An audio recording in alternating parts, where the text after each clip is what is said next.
It just dawned on me that a lot of people might not know how to julienne a vegetable. This is one of the daikons. I'm going to show you. I cut it into thirds. Just stand it upright on its end. Cut it in half, lengthwise. Make sure you know where your fingers are. Another cut, straight down. Another one straight down.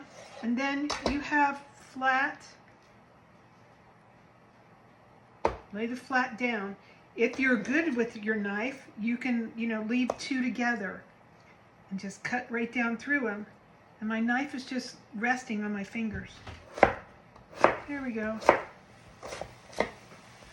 Straight down, and you'll get even slices.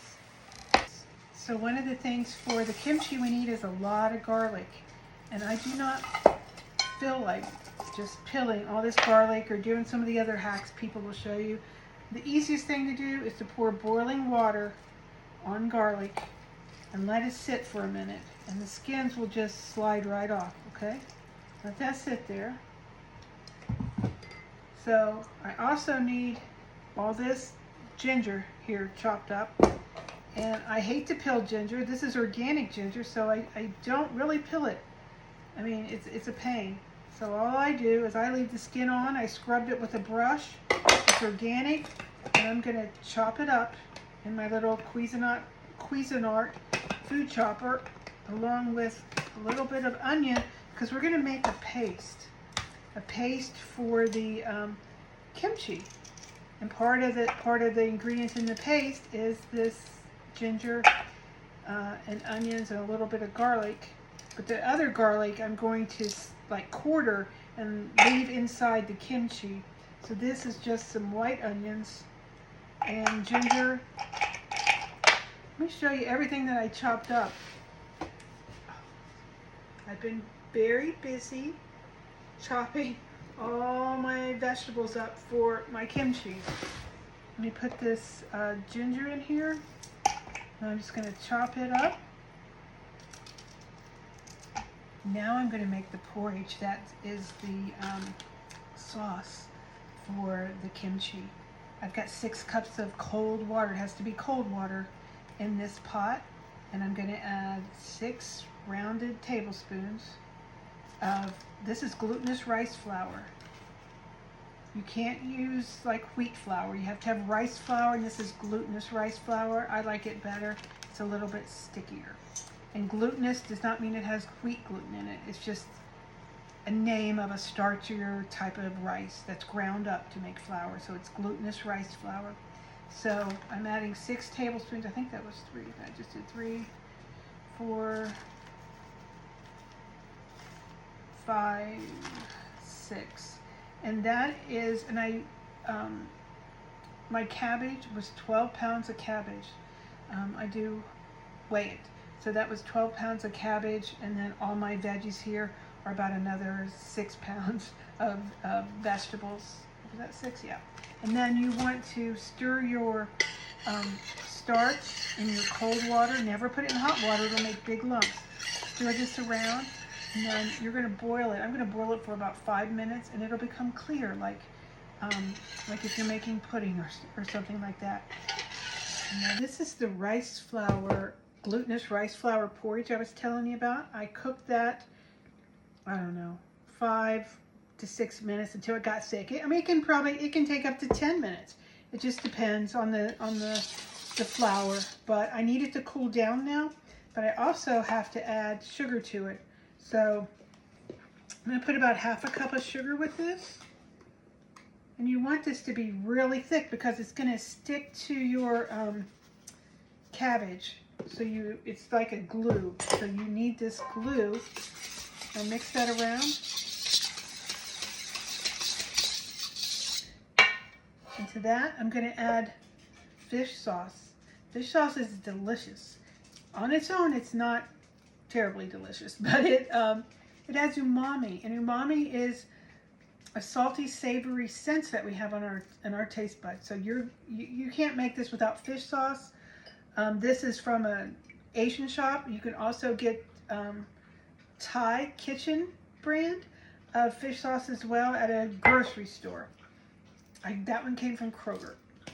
Okay, so I'm gonna put about 1/4 of a cup of this fish sauce in there. And if you smell it, it's gonna smell familiar. Fish sauce is in Worcestershire sauce. So if you didn't, it's made out of anchovies. So it's got a strong smell, but a delicious taste once it's mixed with other ingredients. So there you go. Show you that. The next thing we add to make our kimchi is, this is Korean red chili flakes. This is not like chili powder that you would make, you know, American style or Mexican style chili with. This is Korean red chili flakes, and they have a different flavor. They're spicy, but a rather different flavor than American chili powder, which has cumin and other spices mixed. So I'm gonna put, I don't know, maybe about this much, 1/4 of a cup, 1/2 of a cup. I'm gonna taste of it. Maybe a little bit more than that. Let's see.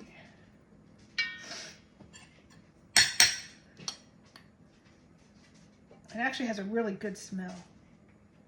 Okay. Morley.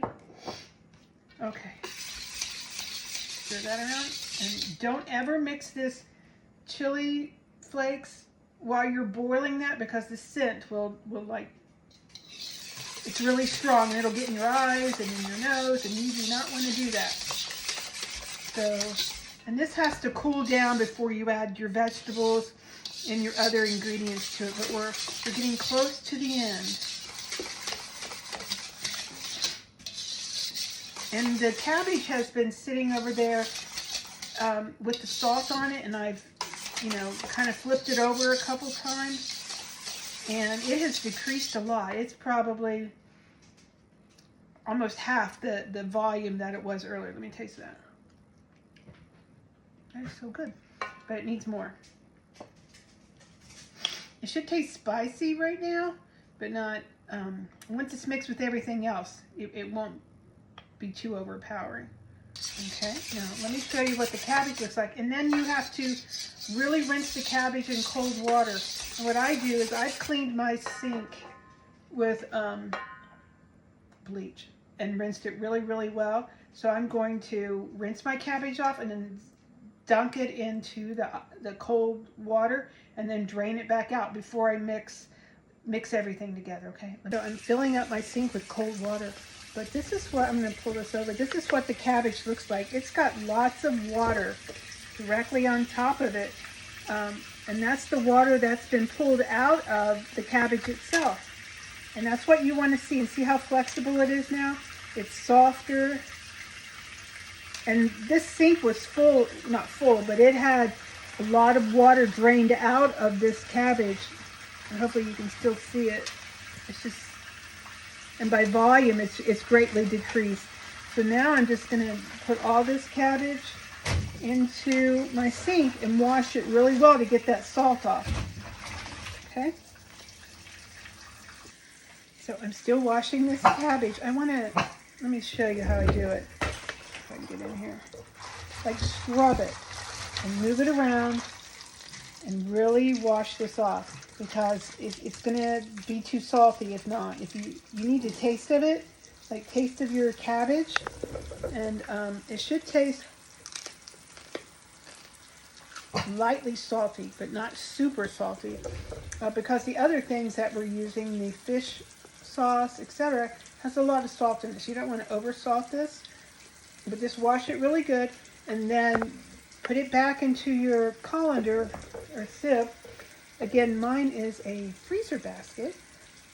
Put it back in there to drain and shake it a lot to drain off that water, okay?